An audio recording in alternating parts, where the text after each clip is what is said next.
The Jewel, Talk Back Georgia Community Talk Show. So happy to be back with you. I hope everybody out there had a wonderful Thanksgiving. And I hope you didn't eat too much like I did, but that's okay. Thanksgiving only comes but once a year. So I'm hoping that we had enough turkey, enough dressing, and all the good things that go along with it. Because guess what? Nothing else stopped. Everything else is going on. We probably had some businesses closed down, but these last few days, everybody's been getting their shopping in. And those of us who are still in the election era, you've been steady trying to get your signs out and your meet and greet and talking to people. And it's just an exciting time. And then it's very much a frustrating time for a lot of people. Because, the last time we were here, we talked about some of the things that was happening. And before I go any further, I want Cam to be able to say hello. This is Cam, who's my co-host, and I am so glad to have her because she brings a lot of good things to the table. With that being said, I'm gonna let her say a little something about letting you all know how what her experiences has been with the holidays. Yes, once again, good evening, everybody. My name is Cam with the K. I've had a really good Thanksgiving. I was in Alabama to see my family, and just like Joel here, I definitely overate. One of my favorite dishes this past holiday was the dressing, personally. I actually had a conversation with one of my bosses debating between stuffing and dressing and the difference between the two. We're from the South, we're from Georgia, especially from South Fulton. We're probably making dressing down here. That's soul food, not really stuffing. I feel like that's more of a northern thing. But just once again, we have a lot to talk to you guys about with the Jewel Johnson report that's coming up with you. And again, I'm just happy to be here. Most definitely. We got started on one of the Joel Johnson reports the last time. I think we left off with some exciting things that we needed to kind of share with you and bring you up to where we are today with all these things that's been happening. One of the things that we was talking about was the fact that Fulton County election problems are historic. And we talk about the fact that they've had problems for many, many years. And sometimes it seems like it's getting better, but since 2017, it has not gotten better. And that's the sad part. A lot of big states and counties encounter election problems. But it seems like, I don't know whether it's because Fulton County is the largest county in Georgia, but seems like it just keep getting worse, worse, worse. Okay. And when you look at it on the surface, you say, well, they're doing everything right and they're following all the rules and regs. But it is very unusual for people to come out and they're saying, well, I voted for you because I really felt like it was your time. And you felt good because you know that the people voted for you. You went there as a candidate. You went and vote for yourself. You saw your name on the ballot, but you had several people to come to you in different parts of the county, in the city in which you were running, and say, I didn't see your name on the ballot.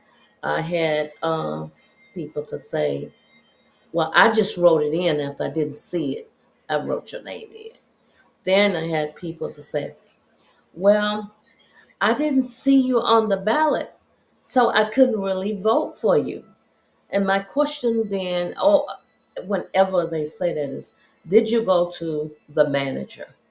Every polling place have a manager, and I want to emphasize to everybody in the audience that if you go to vote. Now we're going to be voting on the second, which is tomorrow. I can't stress this any further than to say if you go to vote and the person that you want to vote for name is not on that ballot, you immediately go to the manager. Every one of the polling places have a manager. You let that manager know that you do not see that person's name on the ballot, and it is that manager's responsibility to find out why. Because it seems as if in certain areas there is a there's different ballots, okay, and you may get a ballot that don't have your person's name on it, but the person behind you may get the right ballots. So they're all mixing up these ballots, and when you point it out to them, that's not true. Everybody got the same ballots, and I know this from having gone to the election. I mean the election area where everything is counted and done and stalled. And I've had some very strong words for them. There is no way you got this many people saying that your name is not on the ballot. And one of the other things that you can also do is you can go and pull up your record and at and look and at your ballot to see what was on it. This is what I'm told. I haven't had a chance to actually do it myself, but I plan to do it tomorrow. So I want to encourage everyone, because I definitely want us to have fair elections, which is seem like Fulton County can't have full fair elections because let's be honest, they have their own little way, and it's all about keeping Atlanta black. Okay, so I'm going to tell you a little bit about what I know about that. And one of the things is, some time ago, I remember I was um, being called in by a group of people that actually work with candidates. And when I was interviewed, they told me a lot of stuff that didn't make a lot of sense to me. And I made it very clear that I was about the people. And they laughed at me and said, "Lady, you're never going to get elected to anything because you're too honest." Well, I didn't let that deter me, because I feel like when you know something is wrong and you have an opportunity to work with it to change it, then you don't give it up. You keep working it and working it and working it until it turns around. And that's the reason why I say to people, every time I run, I'm a winner because of all the great things that I learned in the process. And before I take up all the time here, I'm going to pause for a minute and let Cam give us a little bit of her insight as to what she may have heard from her generation of people and what she may have experienced herself. You're asking for my insight regarding like this year's polling Yes, process. yes. Well, unfortunately, I'm not really too familiar with most young people in the community. My only friend, she's a Clayton County resident, so I don't think she was voting in this election for our specific district or for our mayor race either. But as the individual here representing, I will say, like, I personally did see your name on the ballot. Um, and I did see signs for you in my neighborhood. So I'd hope that more people turned out than expected for you. And then also, I'm glad at least I know, like, in my polling place we didn't have that issue. I also don't like the fact that people that are too honest have lower chances of winning elections, because even though politics affect the people, it still is a game of politics that people have to play to win, and dishonesty might be something that we need to push out in order to win this game. But that's just not what it is right now. Whether it's a small race here or the larger race there, And also, as a Gen Z person, I personally believe that that's probably why we have lower voter participation, anyways, is because candidates aren't honest anymore. And it's just hard to find the honest candidate that you want, let alone to push them to actually win. Our generation is the smallest generation. You know, people are having less and less kids. So our voice, even though it's small, it still matters, but it's so small at the same time. So I think that's also important when you want to look at my generation's perspective on what voting for an honest candidate looks like. And you really hit on something there about honesty, because it seems like nobody's honest anymore. It appears that when you are honest, you are attacked on your honesty, because it seems as if people don't want to listen to what's honest. The lies and misinformation just seem to be more prevalent, and the people seem to really care more about that. Well, one of the main things that really hurts Fulton County is that we have a commission chair who inserted himself into um, the election board and registration. And there's nothing out there that I've been able to find that says he has the right to be doing this, especially when he's a candidate himself. Coming up this year, this person is going to be a candidate, and they've been all over, the county and billing up for themselves, and they've been there so long. It's really time for change, really. And it seemed like everybody just that holds a seat, want to hold a seat until they die. This person is much older than I am. And that's one of the reasons I say I'm going to run, run, run till I'm 92. And when I'm 92, I'm going to stop. But until then, I intend to be there, because I really feel that we need more people who's honest, that's about the people.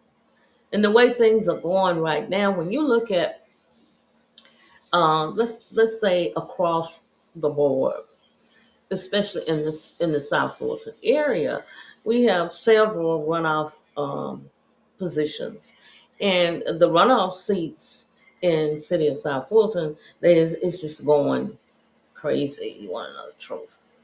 Um, you have one candidate that has been using taxpayers' money to run their campaign, and has been voting on things that should not been voting on. They should have recused themselves, because they was working with the developer to help them get their project through. And that should never ever happen. And they have not been supportive of impact fees. And impact fees is really good because it keeps your elected officials honest, and it also garners money for you to do a lot of things for your city, your county, and even your state. So for people not wanting to support that, to me, that just it just sounds like they don't want to do the right things. And that's the reason why we're in this predicament right now. And then we got another candidate that's running, and their opponent has gotten someone to say that they are threatening them and has pressed charges. It's been all over the news and stuff, and Wow. they're supposed to be going to court, and that shouldn't be happening, because the man that has filed this against this candidate has said another council person convinced them to do that, although they didn't want to do that. But they said they lived in that council person's subdivision, and was working with the person that they managed to give them a contract with the amphitheater, which is all crazy. So they was able to put the pressure on this person to do that. So it sounds so horrible. A lot of people are saying that they're confused because it's just too much negativity is coming out. And I, for one, I'm not confused. I understand because I've been a part of this for so long that I want to be an encouragement to people. I want to help you to understand the process, and I want to continue to engage you into being a part of anything that's happening in your city, your county, because when you are engaged, you can more or less help guide those people, let them understand, okay, this is where I am. This is what I'm looking for. This is what you said you're going to do. And you really do need to hold people to what they have promised you. That's a strong part of being engaged because that's the only way that you're going to get what you're looking for in that person's representation of your city, your county, and your state. So if you don't do that, then you have no one to blame but yourself. And I hear a lot of people say, I'm just not voting. They don't ever do what they say they're going to do. And it's all confusing. I don't know who to vote for. But when you get to that point, stop. Stop and go back to square one. What do I know about this person? Is this their first time running? Are they an incumbent? It's easy if they are an incumbent. All you have to do is look back at their record. Have they done the things that they said they was going to do? If they have not, then you need to decide that this is not the person for me. If this is a new person, then you want to try and do the same thing. You want to try and learn everything about this person, who they are, where they come from, what they've been doing, what school did they attend to, or what their platform, and make sure that you have a copy of that platform because should that person become elected, you want to go step by step to make sure that they honor the things on that platform that they said they're going to do. I know that seems like a lot because a lot of us are just stressed out trying to live. We have so many different things that's going on right now. So many people losing jobs. So many people can't even, you know, uh, have food for themselves and their kids. Because in South Florida, we have a food problem. And a lot of those things is really not so much your fault as it is the people that you elected to make sure that those things are there for you. Well, we are the largest county in Georgia, and we're the richest country in the world. And there's no reason for South Fulton to have food problems. One of the main problems is we're not standing up for ourselves. We're not being engaged. No, you have to push people to do the things that they need to do because your county and your state is responsible for health and human services. Those things fall under health and human services. So when you look at the fact in South Fulton that we have food problems, we have housing problems, we have mental health problems, we have physical health problems, we have AIDS problems, we have entrepreneurs problems, we have seniors problems, and it can go on and on and on. And that should show you that your county commissioners, and there's 7 of them, have failed you. So it is now time to address these issues with them because several of them is going to be running in 2026. This is the time to get them on their inability to do what they're supposed to do, mainly because they don't want to.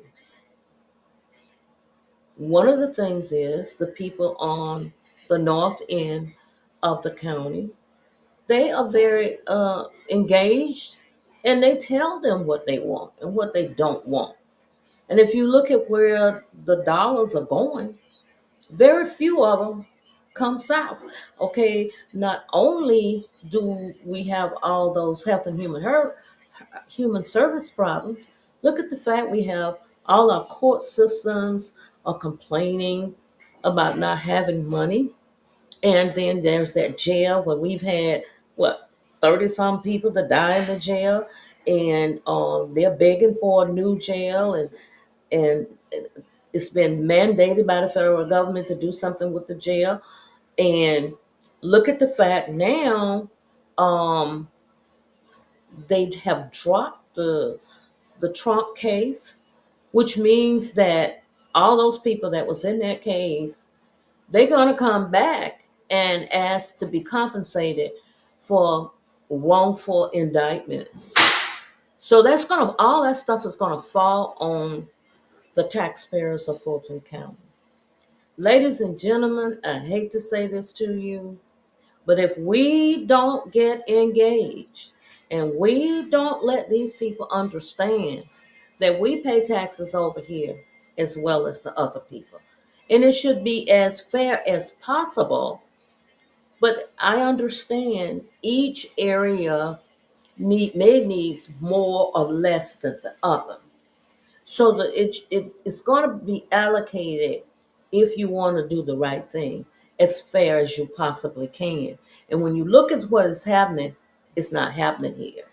So with this election cycle going on through 2026, don't put up the handbag and be saying, oh my goodness, I think I can take a break now. No, no, no, you cannot take a break now. You have still got to be engaged in your city and your county and your country too. Because we have just as many problems on the congressional level as we have on the lower level. But on the local level, it's where you control your quality of life. And it's a lot of things that you can do. But if you're going to sit home, sit out these runoffs, then you're going to get things that you don't want. You're going to get people that you don't want because they're not sensitive to you. They don't care if you can eat. They don't care if you have a house or whatever. Everything is about money, power, and control. And the last thing you want is for someone to control whether or not you can eat.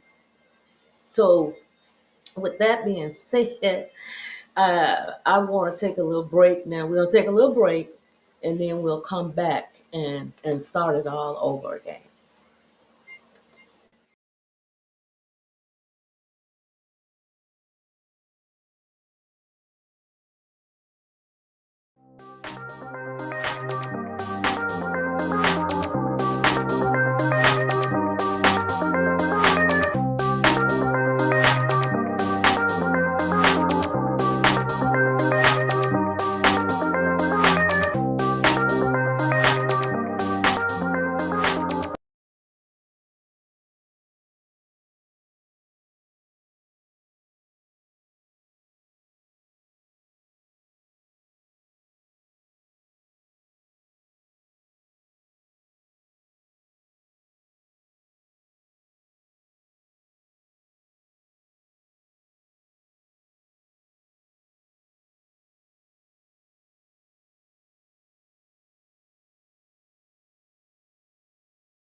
Welcome back to Talk Back Georgia.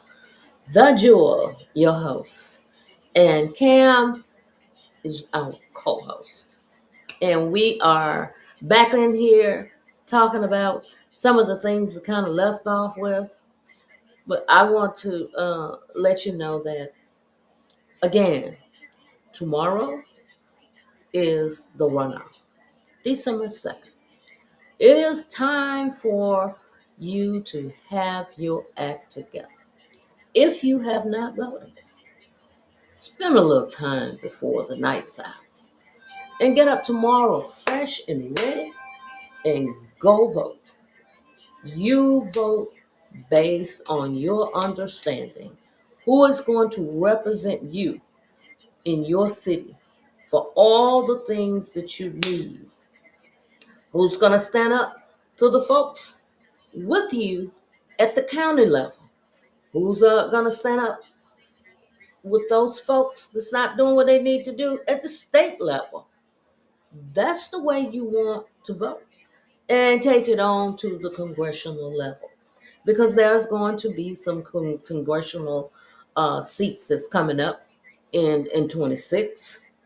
Uh, you're going to have to know who's who, what's what. That's very, very important. Because, we have a gubernatorial election that's coming up. And you want to make sure that you're voting for the right person. Don't sit back and say, oh, I'm going to wait and see who they tell me to vote for. No, no, no, no. You need to get out of people telling you who to vote for. You've got to do the research yourself. That all depends on if you want the right things to happen. If you want to get back the things that you did not get within these past 4, 5, 6 years. Because I know and you know whether or not we want to accept it or not. There's many things that we should have today in South Fulton that we don't have. A lot of it is because we did not engage enough and press these people enough and made them understand, look, we pay taxes too. And you should be doing these things with us and for us. We shouldn't have to be constantly pushing you all the time. But let's face it now. Uh, if you don't do those things, well, they're gonna feel like, well, Jill Johnson don't care. She not saying nothing, so I'm gonna do what I want to do. I just want to make my little money, travel, and use my P cards and buy whatever I want to buy. These are the kinds of things that's been happening because you haven't been at the wheel saying, "Wait, hold it. This is not what you're supposed to be doing. You've got to give the people respect, and the people have to give you respect." These are the kinds of things that um, has happened to us because we wasn't engaged. Because they feel, okay, they don't come to the council meetings, they don't come to the commission meetings, they don't ask for anything, so I'm gonna do what I want to do. That's the attitude on all levels, from city, county, state, and congressional. Wake up, folks. This is a whole new ball game now. Unless you want to be out there needing health care, needing food, needing everything else that that you should have, like your library system. Our children should be able to utilize the library system along with you because I, for one, love the library system. And they're even having challenges They're even trying to get people to donate to them as well. And you may not really know it, but your county is responsible for your library system. So you got to find out all the things that everybody's responsible for, so that you can be intelligent enough to say, "Hey, wait just a minute. These are the things that are not happening. These are the things that you have punished. I mean, have promised, but you haven't done that. And when I speak up, you want to punish me for it because you're the only one speaking up. Talk in your groups, in your community. Join these community groups. And a good place to start is be a strong, active person of your HOA, that you work together in order to solve a lot of these problems. A good, strong HOA can fight off all the negativity that lies in your city, in your county, and your state. Make these people be responsible. I can tell you there's one new state rep that I've had to call several times. And then when I call, they was all, and what is it that you want? And you got to tell me how. Give me something. Lady, Mm. I'm telling you, they do that to you if you don't push and let them understand. You represent me. I don't represent anybody but me. And I have voted for you to represent me and my community. We have a new state rep that has never been to our community. Haven't been to our city but one time. Wow. And this person was invited. And she has not had a town hall meeting. I haven't had anything from her. There are some state people I have had contact with, okay? And some has been very good, and some has been very lousy, not returning phone calls, ignoring you. I've sent them information and they've ignored me. I also have a county commissioner that refuses to talk to me. I have sent phone messages, emails, and I can back it up. So this person does not have the luxury of deciding who they're going to represent. If you don't like somebody, get over it. You asked for this position, the people gave it to you. But I can tell you this is not going to continue on in 2026 because it's going to be so many people hurting, so many people without jobs, so many people without health care, and they're going to be calling on their um, city council person. They're going to be calling on their county commissioners. They're going to be calling on their state people, even their governor, because people are hurting now. As we move into 2026, we only have about 30 more days before we're in 26. So I'm encouraging everybody now to start working those folks. Even if you don't know what to ask for, call them up and ask them what can they do. To ask them, what is your responsibility for me? I need help. Because I'm gonna tell you something. If you're having trouble with getting your social security or your any utility bills, or you having trouble with any of the systems, your state rep and your state senator has the power to fix that for you. I know because I've had to call on mine to help me move some things. Don't let those people just sit there and never do nothing. Because if you don't complain and push, they won't do anything but just enjoy their perks and what little money or whatever it is out there that they're getting. Whatever they're getting, they need to be working for it. They only work half time anyway. So all the time that they're not at the Capitol, helping with the bills and, voting and doing all the things that they should be doing for everybody, then they should be available for you. Your county commissioners, they should be available for you. Your city council people and mayor should be available for you.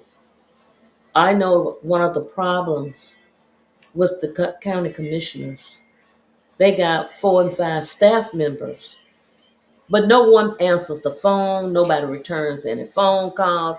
And then they had the audacity in one of their latest meetings to try and do away with town hall meetings.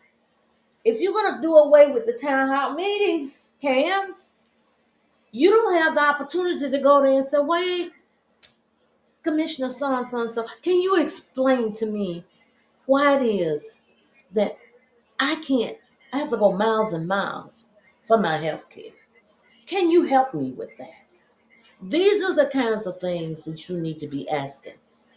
I don't have a supermarket closer to my house. I got to drive 10, 15 miles before I can buy food, if I have the Mm-mm. money to buy it with. That's a mess. These are the kinds of things, and I'm going to say this: um, we're moving. We're moving in that direction of people have got to be engaged.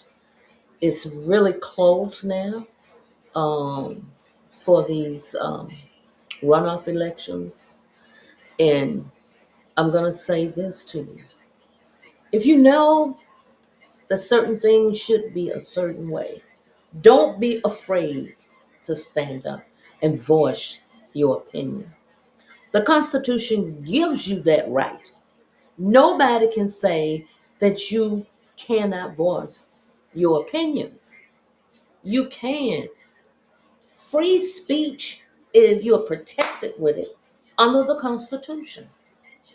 So don't be afraid to speak up for the values that you know that you have that is not being delivered.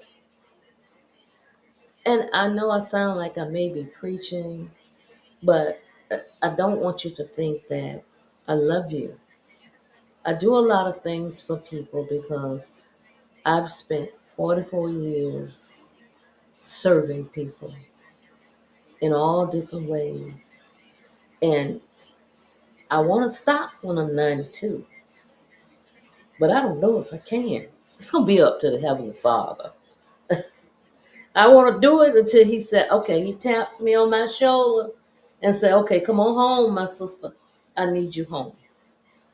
That's I will go to sleep and I won't wake up. That would be the end of my earthly bound.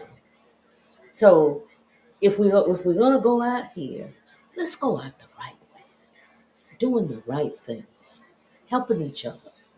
Many years ago, that's how Black people survived, was helping each other.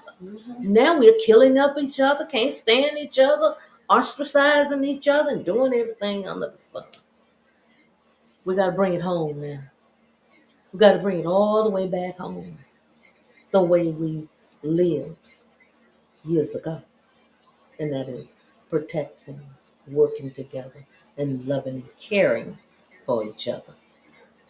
And I'm going to back up and see if Cam want to say a couple of words before we kiss you all good night so you can have a good night's sleep. Is there some things that you'd like to share before? I think you touched on a lot of points.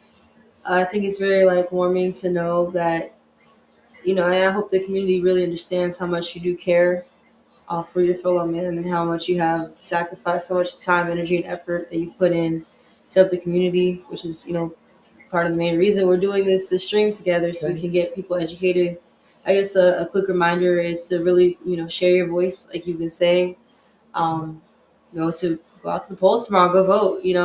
Doesn't cost you anything. Maybe a little gas money, like what 10 cents of gas, but that 10 cents of gas and that 5 minutes could change your sidewalks, could change what your kids are gonna do when they go after school, if their after school programs available, you know, any other issues you have, like the grocery stores, the healthcare centers.